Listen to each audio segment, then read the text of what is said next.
Hey y'all, I'm Sunny Shell, and tonight Bree and I are thrilled to have Chris Shelton, a former Scientologist and now freethinker, on the show. So sit back, buckle up, and let's get to the sunny spot on Skeptic Haven.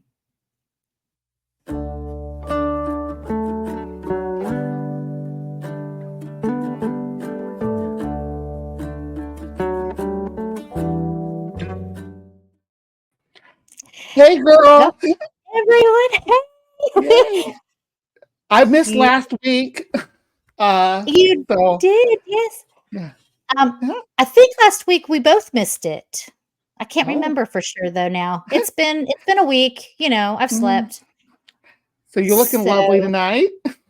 Dang, you beat me to it. I was trying to say it. It's like we're trying to figure out which one is gonna say how gorgeous the other one is first, right? But you really are beautiful. Just beautiful. Well, thank you. You look lovely. Oh, is the show lagging a bit? Let us know in the side chat if you see lag, because we may be getting some lag back here. Yeah, we've heard that StreamYard is kind of running a little bit slow, so we're gonna do our best though. But first, let's go ahead and bring in our special guest. Hello. So we are so glad that everyone is spending your Thursday evening with us. Tonight, we get to talk to Chris Shelton. He's an author, consultant, anti-cult activist, podcaster, YouTuber, and former Scientologist. He was a member of Scientology for 27 years and in the Sea Organization for 17 of those years. He left Scientology in 2012, after which he started speaking out about his experiences. Thank you so much for joining us, Chris. Thanks for inviting me. This should be fun. Absolutely. Backstage, we were talking about how this is a big day for former Scientologists, really. You want to tell everybody the big news? Absolutely, yeah.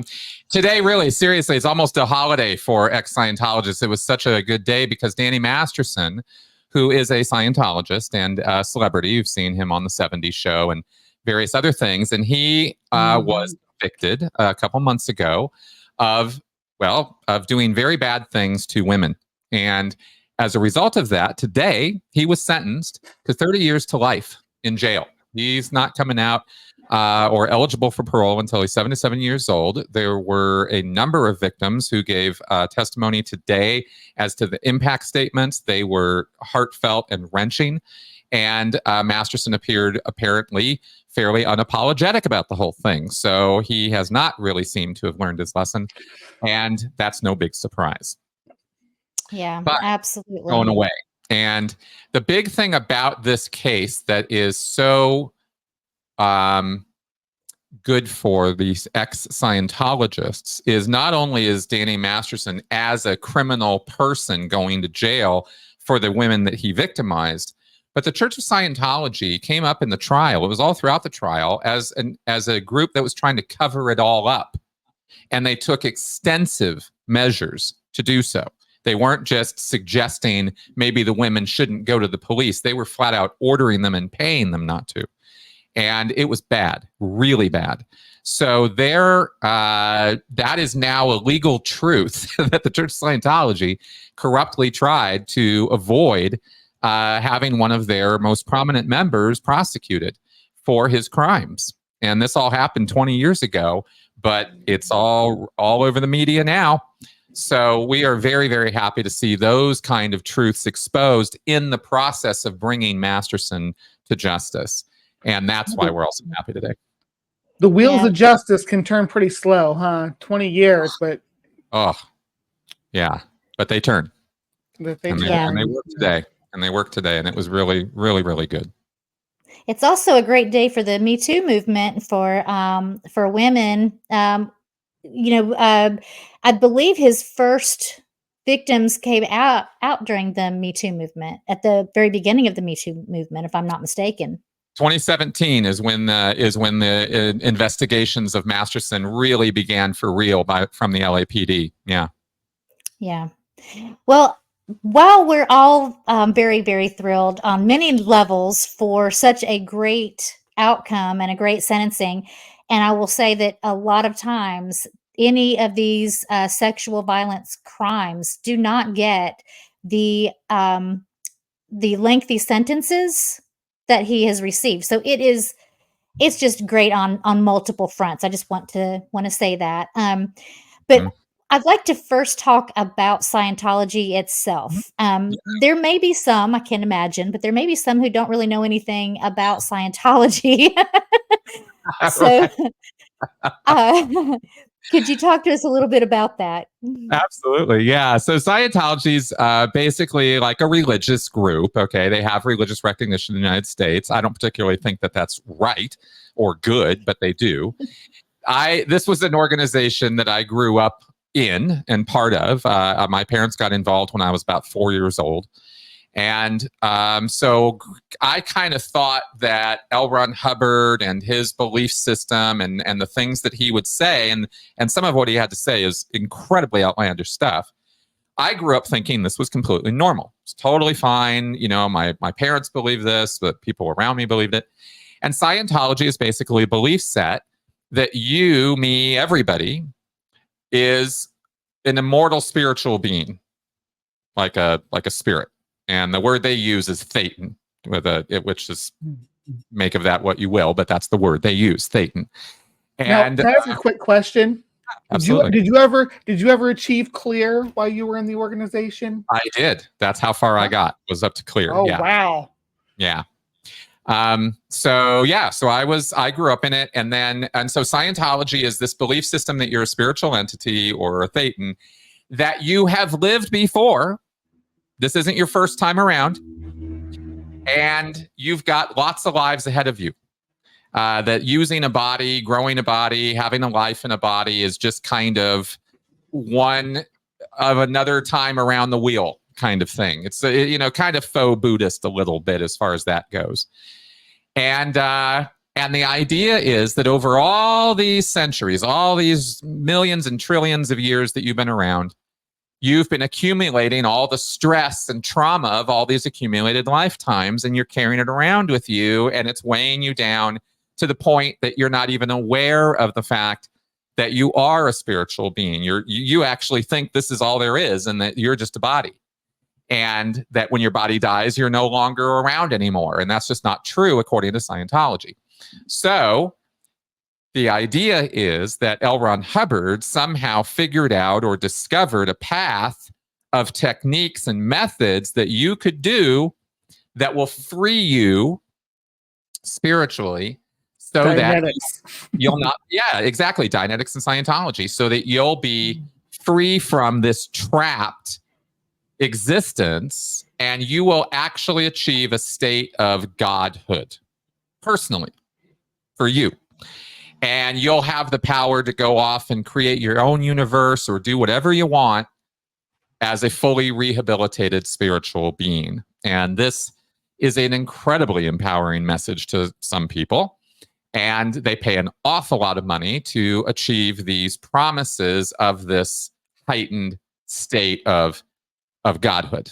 And I use that term. They don't talk about it quite that way in Scientology. The language is a little bit more acceptable, but really that's kind of what they're saying. And so that's how I talk about it. Okay. Yeah. I know. And that's kind of the core of it. There's a lot that goes out from there, but it's a big topic.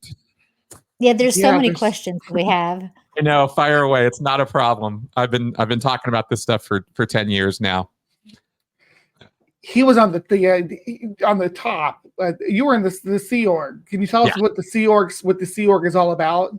Absolutely. So within the world of Scientology, there's a hierarchy, there's a structure. And if I said the same thing about the Catholic Church, you'd understand, right? There's a Pope and a Vatican and all these very senior people, and then there's all the believers and all the, sort of the bishops and the priests that all exist below them. Well, the Sea Org is sort of the Scientology's Vatican. It's the sort of the exclusive club of full-time, dedicated, fanatical, hardcore, do-or-die Scientologists. And they've given over their life to Scientology. That's all they do. They work, they sleep, they eat, they breathe. It's just Scientology. They don't go home at night. They live on a base. They compare it to the military, and it's sort of a paramilitary organization.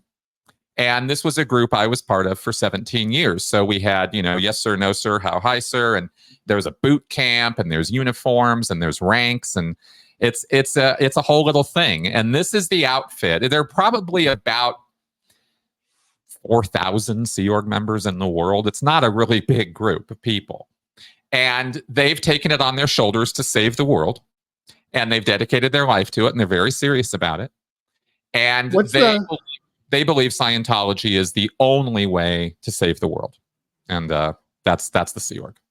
What's the mental health profile like in a place like that? Are there a lot of people that, inferring backwards now, that are maybe suffering a bit under the strains of living that kind of lifestyle? Absolutely. That's a great question. Because it's absolutely the case. Unfortunately, Scientology's dogma includes the fact that psychology and psychiatry have absolutely no idea what they're talking about. Like none. Like it's destructive. It's harmful to you. And it's never anything but harmful to you. So any therapy, any counseling, any psychiatry of any kind, any medications, it's all bad. So they don't have that as an outlet in the world of Scientology. It's only Scientology that you use to solve your problems. And Scientology does not solve people's mental health problems. It ignores them and avoids them and suppresses them. So you have an awful lot of people, especially in the Sea organization, who are under pressure a lot. There's an awful lot of pressure in that group. I've compared it to working in a call center all the time. Like it's just always this extreme level of anxiousness. So you have anxiety, you have depression, you have PTSD, you have complex PTSD, all of it being suppressed and ignored and assigned other reasons that always have to do with blaming the victim. So it's really bad in there in terms of people's mental health status. That's you go over these factors like that, and it really does bring to mind like the cult conditioning that's going on here, the coercion that you're under when you're working, especially on a situation like that where it's 24 hours a day, you eat, sleep, and breathe. Sea Org, that's gotta. Oh goodness, sweetie, I'm so sorry you had to live through that 17 years. And you came out functional, but I understand you do recovery groups and stuff is that right? Well, I don't run support groups myself, but I do offer consultation to people. I'm not a counselor or therapist. I don't pretend to do that, but I definitely can support, help, advise, and educate. I went after my Scientology experience. It's been 10 years, and I've spent every day of those 10 years either educating other people and in the process educating myself about how it all works and breaking it all down, and that is incredibly cathartic. But then also I have gone and gotten a degree in the psychology of coercive control. And as a master's level degree, that goes deep. You go into all this kind of the psychology of how these groups like Scientology worm their way into your mind and keep themselves there. And you kind of figure out how to undo that. And again, it's not therapy, but I can help people sort of navigate, some of the thorns in the road. You got resources that we could maybe put up too? I mean, is there organizations specifically for people recovering from Scientology? We're actually working on that. There's a group that we're putting together in the UK as a charitable organization called Cause Over Life. And we hope that, which is a Scientology phrase, so ex-Scientologists will understand that. The whole idea of all that spiritual rehabilitation is that you're going to be cause over life. You're going to be in charge, right? So we're putting some of that together, but there is a group that is put together specifically to help people immediately with their immediate needs coming out of Scientology. And that group is called the Aftermath Foundation. And they have a website, and they are a legit organization that offers financial assistance, but they don't do counseling or education work. It's just sort of, if you look at Maslow's hierarchy, right, it's sort of the bottom level, like all the physical stuff that you need help with, getting a job, getting a car, getting a place to live. That's what they help with. And we hope to be able to provide further resources through Cause Over Life and other groups that are also being put together for this exact purpose of recovery and, education. So we have a couple questions from our chat group. Great. Alma says, I want to ask Chris, is it true that if you read the OT3 without being clear, you will die of pneumonia? I have it on my drive and read it 2 years ago, still waiting. Yeah, me too. It was the final nail in the coffin, was me actually opening the PDF and reading the OT material, right? I was like, because when I was in Scientology, I did not get to those levels. Okay, let me back up a little bit. Scientology is a series of indoctrination steps called the bridge to total freedom. They analogize it, or they compare it to crossing a bridge to some higher state of being, and it's a step-by-step process. And each step costs you money, a lot of money. And each step further and further indoctrinates you into Scientology. And there's a certain point where those steps become totally confidential, and nobody who hasn't already done them can know anything about it. It's super, super secret. So in Scientology, in the 27 years that I was in, I only got up to the doorway to that. I didn't get to those confidential levels. I got to clear, which is about halfway along. So when I finally started mentally escaping and reading the truth about L. Ron Hubbard and all the nonsense, I took the final plunge of opening up the OT materials, thinking this could kill me. This could be very damaging if this is all true. But I'm really sure it's not true at this point. So I want to find out what all the hubbub is, right? What's all this? What is this stuff? And I read it, and it was the most ridiculous nonsense I'd ever heard. You've seen it on South Park with the Xenu and the DC-9 planes and all the volcanoes and all that, nonsense. Yes. And there's a lot more to it than that, by the way. There's like loads more than just that Xenu story. And once I saw all that and saw how ridiculous it was, that was it. I was done. I was totally out at that point. Wow. I want to ask you one thing really quickly. We have another question from the chat, but before we go there, you were talking about the different levels, and it cost a lot of money for you to reach those different levels. And you talked about each of them as like an indoctrination. I don't know a whole lot about Scientology. But what I understand, and correct me if I'm wrong, it's almost like they hook you up to a lie detector test type of a thing. And you are forced to tell all kinds of deep, dark secrets about yourself as you're paying money to have this happen. So it seems like they are not just getting into your brain and latching on, but they are also kind of have a sense of blackmail to it as well. And That's the exactly financial coercion. So, how does that work, and how in the world does anyone manage to get away from that? Well, you kind of have to sort of suck it up and realize they do have your secrets. And if your secrets are super, super important to you, then that could be a problem. But as an ex-member, you come to realize, that the amount of abuse that you're suffering in that group is so intense and so repetitive that you have to get out. You cannot stay in that group.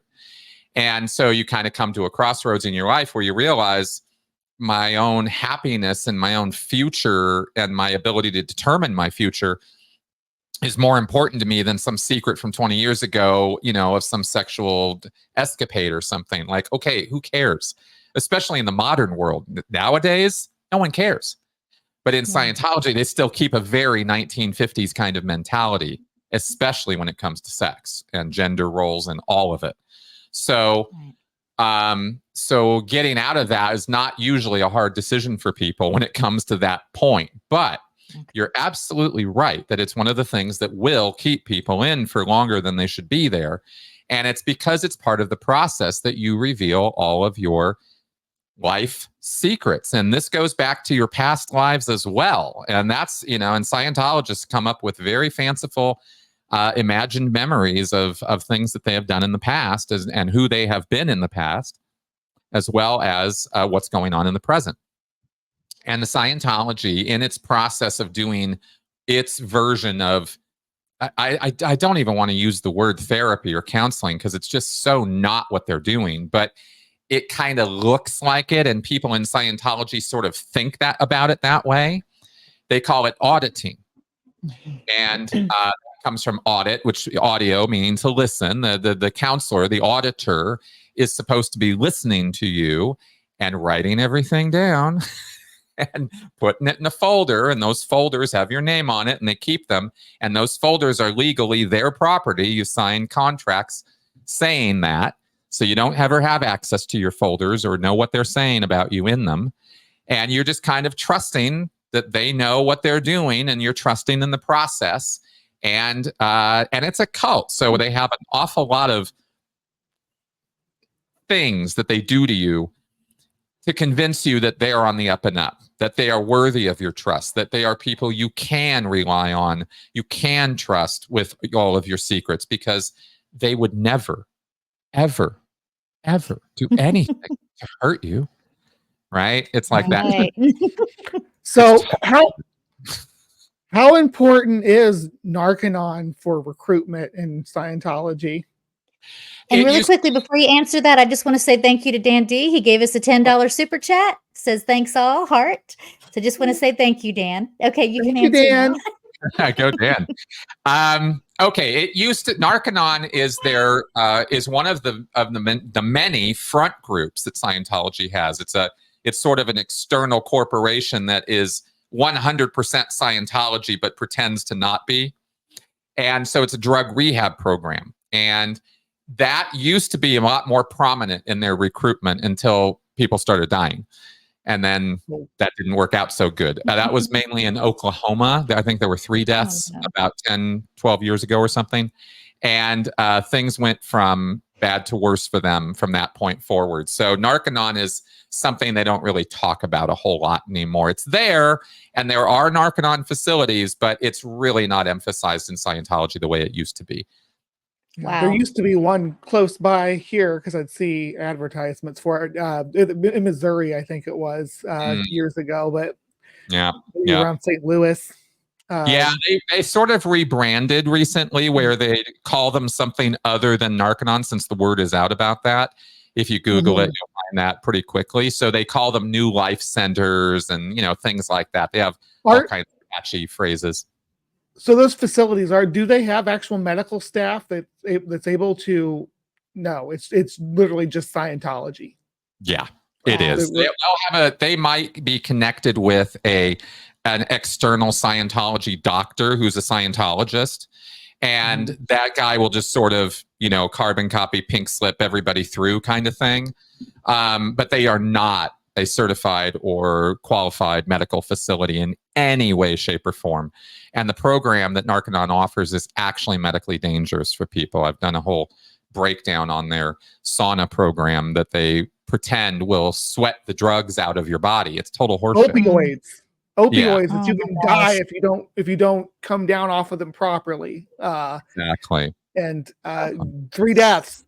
They finally, at least that's on the map now. That's right up there with the Danny Masterson thing. Let's keep putting lights on these on what's actually going on within this organization and their subsidiaries. Narcanon's the one I know about. Are there any other fronts that we should be aware of that they be presenting themselves publicly?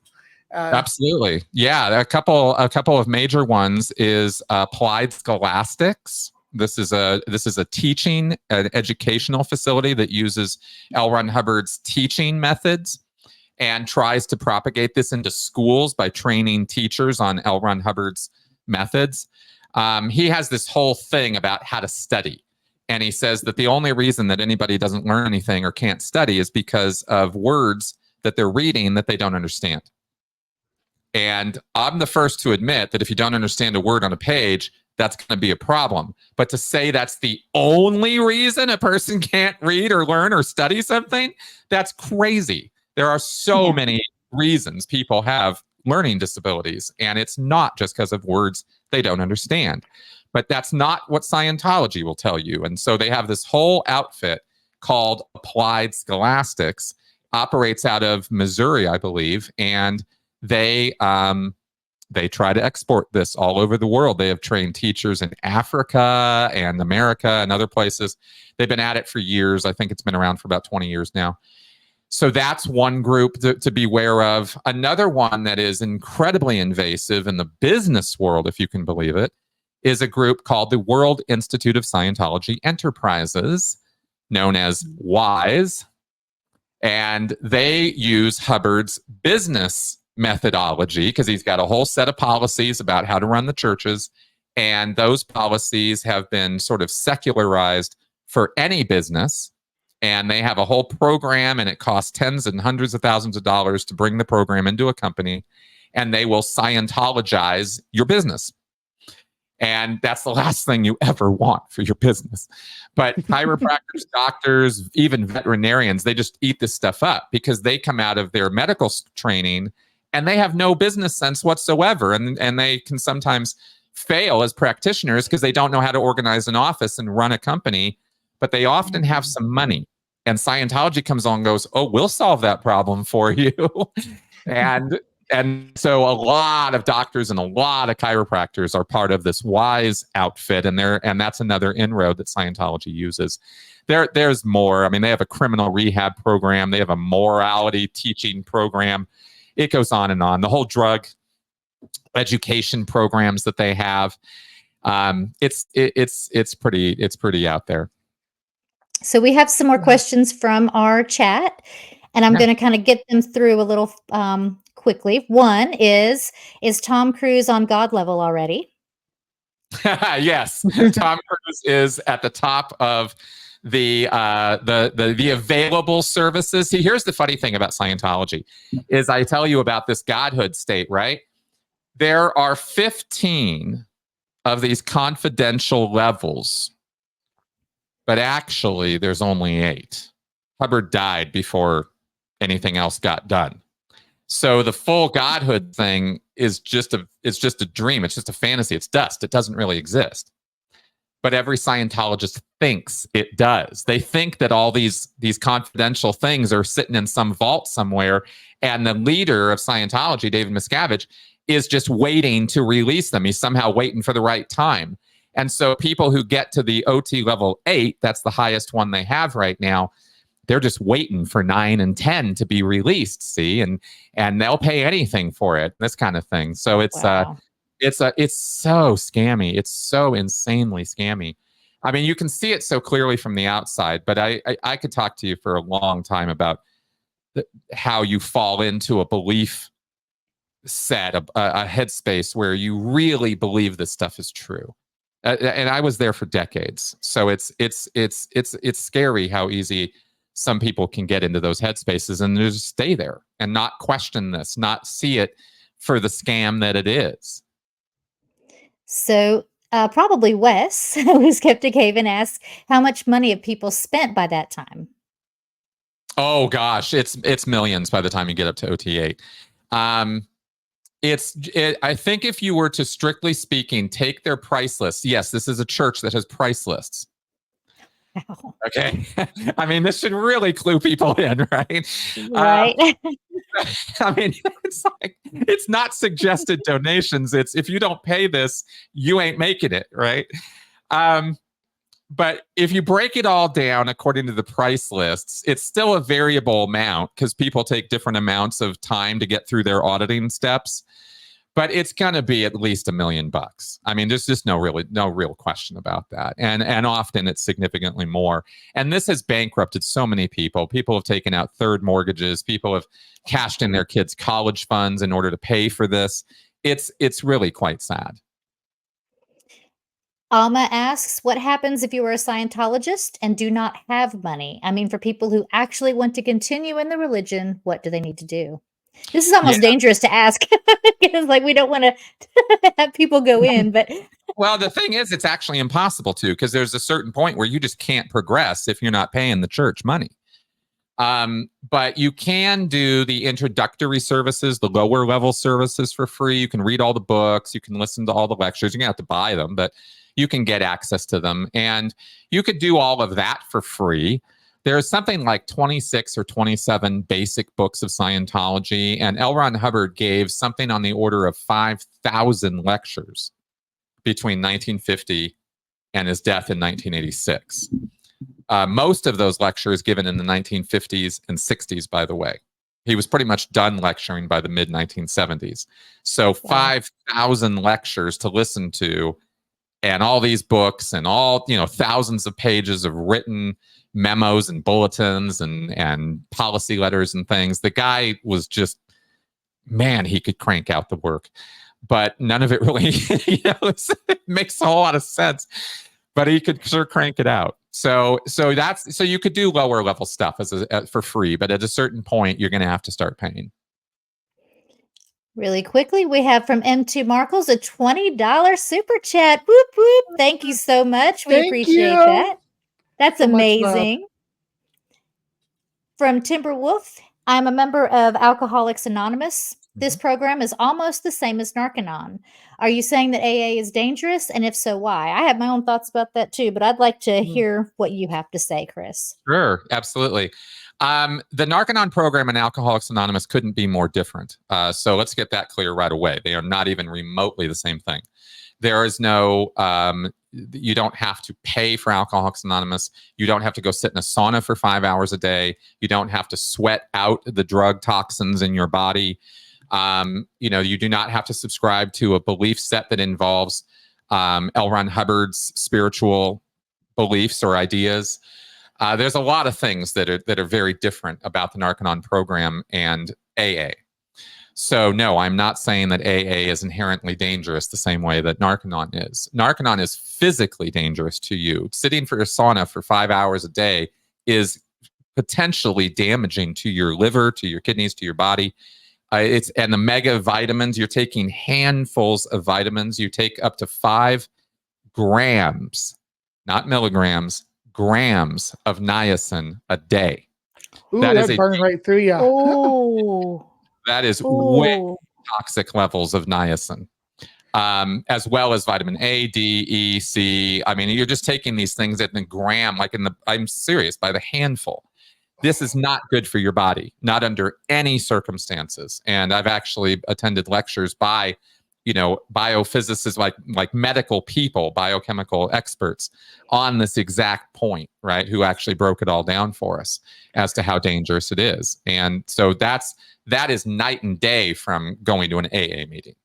Well, niacin, that's so reactive. I had to take niacin before, and you turn red, and and you do it every day. Yeah, every day until you're done. I mean, 2 weeks, 3 weeks. I've seen people on the purification program. That's what they call it, the purification program, because it's purifying your body. I've seen people on that program for upwards of 6 months. There's just no, again, deaths, right? So it's just not, it's night and day different. That's so irresponsible. I can't even imagine it. Alma says in Mexico, they use the name Dianetica, hoping people would have no idea that is the same as Scientology. And I had her, okay, this reminded me of when I was younger, and I was home for the summer vacation, and I would sit there and binge watch TV. And they had all the L. Ron Hubbard commercials, the Dianetics, and, I wanted so badly to read those books. They made it look like it was, so impressive, and you were going to learn these really cool things. Even as a kid, I wanted to read those books. So I think it's interesting. She says that they use the name Dianetica. So is that a common thing? Oh, well, yeah, it is in places where they can't present themselves as a religion. And so Mexico is a place that is, pretty religious place, and Scientology trying to horn in on that. I could be wrong about this, but I don't know that they have full religious status down in Mexico. And so the way they went in down there was through Dianetics, and they would do these Dianetics seminars and these weekend workshops and, try to do these mass sales kinds of things and get everybody kind of practicing Dianetics on each other. And during the 80s, this was a very successful thing, but that was in the 80s. People are kind of wise to this now.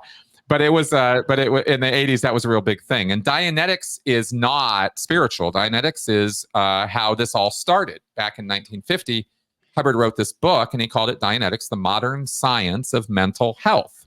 And it was his attempt to take over mental health treatment with his own brand of pseudo hypnotic therapy. And that's what it is. It's a hypnotic trance therapy that uses regression memory and attempts to get you into a euphoric state where you think you have now solved trauma in your life, and you have not.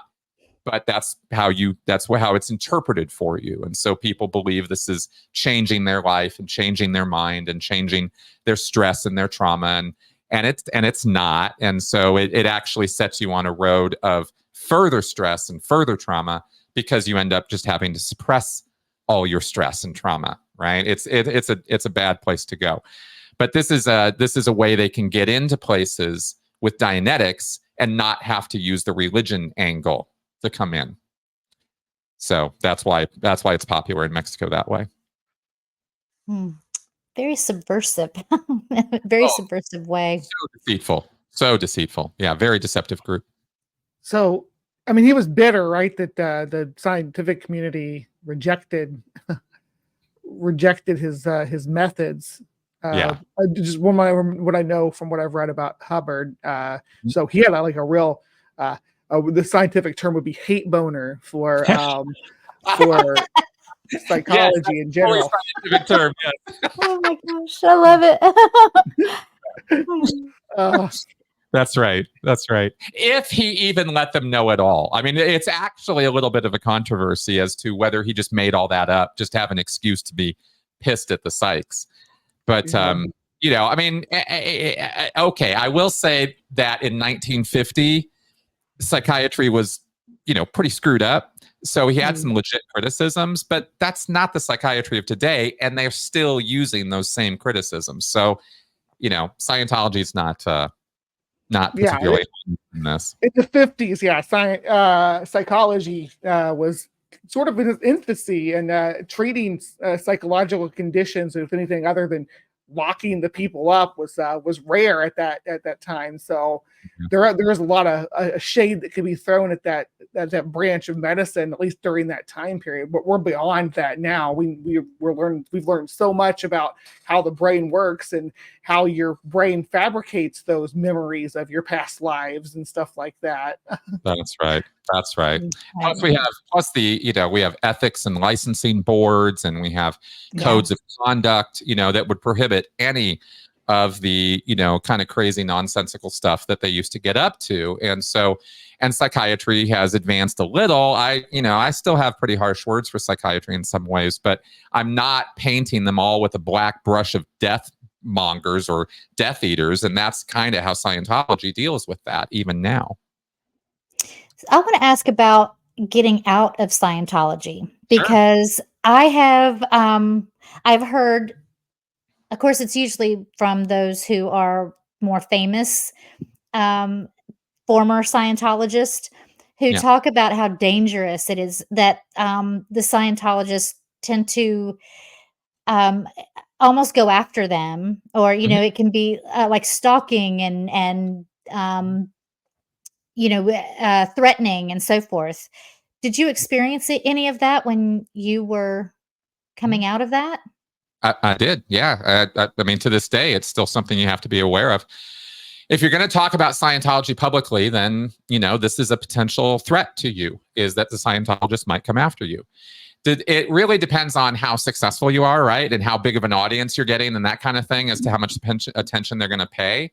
So it's not like I want to put this out there just for the audience, because I don't want people thinking, well, if they comment on a video, then Scientology is going to have their name and come after them, because we've heard this over the years, and they're not that bad. Okay, they're not that. I should say they're not that good at what they at this, because they're a small group and they'd only have so many resources. So what they do is they focus very heavily on the major Scientology critics, and this is Leah Remini, this is Mike Rinder, this is Tony Ortega.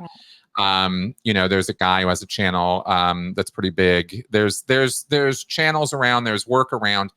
And if you appear on the national stage in any way, on television, whatever, podcasting, they're going to be taking notice of you. And like, for example, I have managed to sort of avoid a lot of the kind of fair game, the real intense, heavy stuff, that they dish out to the celebrities and the heavy hitters. But the day after I appeared on Scientology in the Aftermath for the first time, like the day after, boom, out comes my hate website. Right? Chris Shelton this, Chris Shelton that. And he's a this and he's a that. Here's all my secrets. Here's all my stuff. But it wasn't even my secrets. And it wasn't even true because they just make stuff up too. And wow. They just twist everything around. So it was actually kind of hilarious to read it, right? The sucky part, and it did suck, was that I was married when I was in the Sea Org. And my ex-wife, who I obviously divorced when I left, she stayed in. They got her on video camera talking serious trash about me. And that's out there right now. It's still on Leo Remini's Aftermath hate website, right? I've got a page on there all about me. So that's there. That's kind of fun. You have to kind of watch things when you're a critic because sometimes you'll see people stop in front of your house or looking suspiciously in your direction. And it's not necessarily paranoia when you're a Scientology critic. Wow. I've known people air tags put on their cars who have been followed around, who have had their trash gone through. People who live right down the road from me who are also ex-Scientologists. So so I can't, some of it's done covertly and some of it is done very overtly. It all depends on what they're trying to accomplish. Sometimes you don't know. I've been hacked. I've had bizarre emails. I've had, strange things happen over the years that I kind of go, well, it could have been Scientology or it could have been something else. And you just don't, how do you know? So it's a constant kind of thing that you just develop, that you become sort of sixth sensey about and try to do your best. Has anyone ever been seriously hurt or even killed from their attempts at, just stalking or whatever, these nefarious things that they do when you leave or talk negatively about them? Well, it's a difficult thing to talk about when you start talking about dead bodies, but I can tell you this. We all know about Shelley Miscavige, and that's David Miscavige's wife, the whole "Where's Shelley" thing. Yes. That's a very popular meme. Leah put that out there, and it was just awesome because it really keeps the awareness. Even John Oliver makes jokes about it. I mean, it's out there. Well, Shelley Miscavige's mom was named Flo Barnett, and she left Scientology and wanted to become what's called an independent Scientologist. She wanted to keep doing the Scientology practices, but she didn't want to be part of the formal church. This was back in the late 80s. And so she had this separation from the church. Now, Shelley is a lifelong Scientologist, hardcore, married to David Miscavige, top level, as important as it gets kind of person in Scientology. Flo Barnett was found dead by suicide using a rifle, and apparently she shot herself 3 times. Wow. And, I still can't get past how that just kind of happened. Just there it is. And you can look up the coroner's report online. I mean, this is available information. And that is, I think, one of the most suspicious deaths I've ever heard of in my life. So, does that mean Scientology did it? I can't prove it. All I can do is point and go, suicide by rifle? 3 shots? Really? That's pretty weird. Then, of course, you have, your more overt deaths, which were not fair game, which were not Scientology going after a person, but it was such a horrendous conflation of circumstances that created Lisa McPherson's death in the mid 90s. And then there's the Narconon deaths, et cetera, et cetera. So Scientology does have its share of, pretty unsavory stuff in its history. And L. Ron Hubbard did specifically write about a method he called R245. And it looks like it might be a joke, but then he refers to it later on where he's not joking, where he's talking about applying R245 to former members and critics of the church. And R245 is what he says is the process of using a gun to forcibly push the spirit out of the body, if you get what I'm saying. Wow.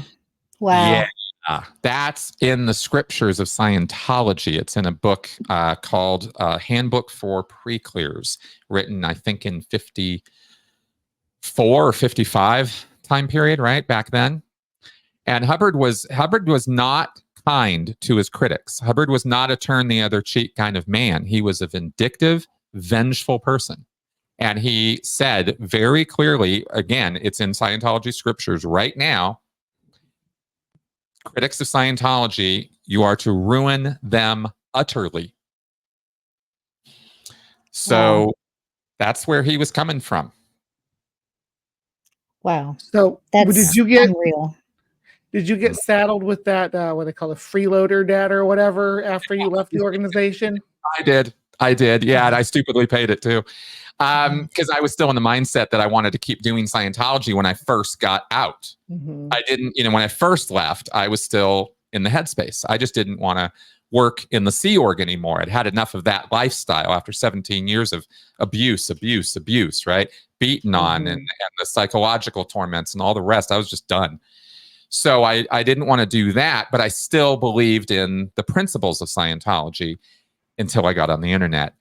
And so in that in-between period, they have this thing where if you stop working for the organization, you're a staff member or you're a Sea Org member, and you go, okay, I'm done, I quit, I'm going to leave before my legal obligation has been fulfilled. And for the Sea Org, that means your lifetime. So I left, and they go, okay, well, we're going to bill you for all the free Scientology services that we gave you because you were working for us.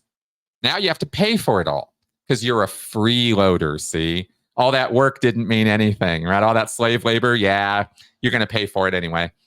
So so mine was not as big as some people's have been, but it was a few $1,000, and I scraped it up and paid it. Wow. It was one of the last things I ever did in church. They never stop gouging you. It's like you pay to be in and keep going. You pay to leave. Exactly. It's that crazy. Yeah. Yeah. Until tonight, not until tonight, because I've heard about Scientology before, but it's really hitting me tonight just how damaging this cult is. And it's worse than the Jehovah's Witnesses. And the Jehovah's Witnesses are pretty bad, but they don't hold a candle to Scientology. I mean, they're just posers as far as Scientology is concerned. I mean, my gosh. We have another super chat. Have you met Tom Cruise yet? Thank you, Bond Servant, for $2. I did not meet Tom Cruise. I did meet other Scientology celebrities when I was in, but Tom Cruise, I was 3 times. I was 5 minutes away from him. It was like that. I was like, just missed him, But I did meet John Travolta, Kirstie Alley, Kelly Preston, a few others. Wow. Yeah. I still can't believe that they're in that. Oh, I'm sorry. What were you going to say, Bree? I was just going to ask about Leah Remini. Yeah, because she's a lot of the stuff that I know about Scientology comes directly from her and her work that she's done on it. So she's amazing. That's where I learned about the freeloader debt and all that. It's the stuff that they'll put people through. They just want to ruin you. And for people to be able to get out and to be able to get back on their feet from something like that, it's not an easy task. I think we underestimate the struggle, especially with the mental health stuff, because your whole experience within this cult is that mental health or psychology is bogus, and it's bad thetans that are causing your life stresses. Right. No, you're nailing it right now, because that's actually true. It really is a problem in the ex-Scientology world. There are a number of people who really do and really could use and would get benefit from some education, some psychoeducation, some therapy, right? Some counseling, even some group support. And they're out there. There are groups, there are places, there are ex-Scientologists who have put stuff together. There's a group out in Portland that's doing wonderful work. So it's there, but the phobia induction, right? The fear mongering about psychiatry and psychology in Scientology sticks with people after they leave. And they might think that they're not thinking with the Scientology anymore, but they still are, because they refuse to have anything to do with those evil psychiatrists. And they won't kind of think about and update their ideas because they're in a frame of mind as a former Scientologist of not questioning their beliefs or ideas of this is true because L. Ron Hubbard said it, or this is true because I know it's true and I don't have to think about it anymore. The thinking's done. And that's the cult phenomenon, is you're a suppressive person is the term they use, right? You're suppressive. Well, that's for the bad guys. Yeah, that's right. I am suppressive. Yeah, absolutely. But this is all ex-Scientologists, whether they're declared or not. They keep believing the things that Hubbard told them, and sometimes they forget that they're believing things that Hubbard told them. They think it's their idea now, and that's rough. That's a rough one. Wow, so we're getting close to the hour, and I wanted you to. I wanted to see if you had any words for anyone who may have just started in Scientology or is thinking about Scientology. What would you have to say to them? Get out. I would say educate yourself. That's what I always say, right? I mean, think critically about what you're doing. I can sit here as a second generation Scientologist who has 27 years of work experience in that group, another, 12, 13 years of time in the group. And I can tell you all about it. I've got a channel that can tell you all about it. I've got over 1,000 videos that break it all down. So it's out there for you to learn about it before you go committing yourself to getting involved in it. And if you only go into a Church of Scientology and only hear what they have to say about it and think that's all there is, I don't know what other word to use except to say that would be wrong, because there's an awful lot more to know about it that they will never tell you about. And they're not telling you on purpose. It's a deceptive, deceitful group. So give yourself the time, give yourself the freedom to think critically about this before you commit to anything. And absolutely, positively never, ever give them your address and your phone number. Because once you do, they will never forget you, and they will keep mailing you stuff for the rest of your life. No joke. They will find you. They have amazing skip tracing services. People have moved to other countries, and Scientology has tracked them down. They never give up. That's scary.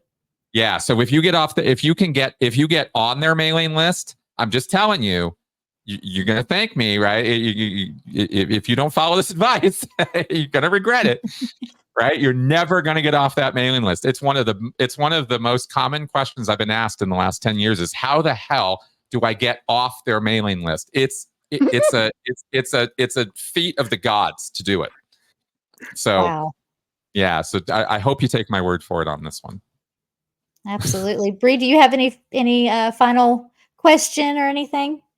No, this has been I've asked so many questions tonight, learned so much about the organizations that are underneath the umbrella of Scientology and how far they really reach.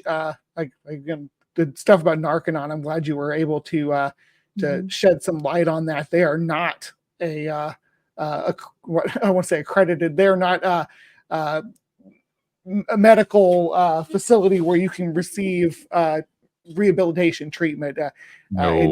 Recovering from narcotics should be taken seriously and not used as not sweat lodged away, because that's not any way to treat it. You got it. You got it. Yeah. Well, I want to thank you, Chris, for coming on. It feels like we just got started. It doesn't feel like we've gone this long. There's so many things. we had more questions from the chat than we normally have. And so I think a lot of people are very interested in this. Yep. But I appreciate you taking the time. And for those of you, if you enjoy this type of content, please help us to continue doing more. And some of it is very simple. You can you can hit the bell, you can share all of those things, and it helps those weird algorithms that YouTube has. Comment in in the chat. That helps as well. Even after the show is done, all of that helps us. But we also want to thank our patrons who have been wonderful for us: Sydney Davis Jr., Erica Zoles, Ryan, Deneen Murphy, Dandy, Michael Wiseman, Kathy Cotton, Cindy Plaza, Sunny Shell, Aaron Colson, Phil Calderon, and Amanda McLeod. We want to thank you guys because you keep the lights on. You want to talk to us about the other shows we have, Bree? Oh yeah, we got the list up here. Oh, there we go. I was reading something over here. I got 3 screens in front of me right now. All right. I just caught you off guard. Yeah, don't forget to check out our other shows on Skeptic Haven. Secular Soapbox on Wednesday. Thursday is the Sunny Spot. That's us right now. So Saturday we got the Global Atheists and Women Atheists Unloaded, and Let's Talk on Sunday. And I think Women Atheists Unloaded this week. We're doing the Florida abortion stuff, right? Yep. So yeah, and then we have the Saturday after. I know I'm going to be talking trans women in sports. Stephanie Helm's going to be there. That's this next Saturday after that. So a lot of good stuff coming up. Watch our schedule. We got a full schedule of shows every week. Absolutely. Awesome people like this guy over here. So yeah. Don't forget that Let's Talk on Sundays. That is one of the best. We just have so much fun on there where you can call in. I'll be on this Sunday. So if you have anything you want to talk to me about, keep it in mind. Give us a call that day. In the meantime, between now and then, remember to always think critically. Good night, everybody.